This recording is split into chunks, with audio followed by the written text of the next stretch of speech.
Mushroom প্রকৃতির এক আশ্চর্য উপহার, যা স্বাস্থ্যের জন্য নানা রকম উপকার বয়ে আনে।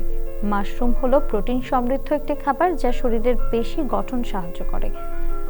যারা নিরামিষভোজী তাদের জন্য মাশরুম একটি চমৎকার প্রোটিনের উৎস। এটি মাংসের বিকল্প হিসেবে ব্যবহার করা যায়।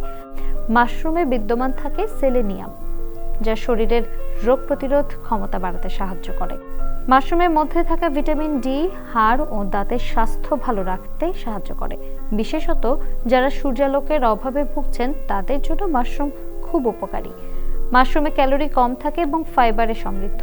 এটি ওজন কমাতে সাহায্য করে এবং হজম শক্তি উন্নত করে। যারা ডায়েট করছেন তাদের খাদ্য তালিকায় মাশরুম অবশ্যই থাকা উচিত। মাশরুম রক্তচাপ নিয়ন্ত্রণে সাহায্য করে এবং হৃদরোগের ঝুঁকি কমায়। এতে থাকা পটাশিয়াম রক্তচাপ স্বাভাবিক রাখে এবং হৃদযন্ত্রের কার্যক্ষমতা বাড়ায়।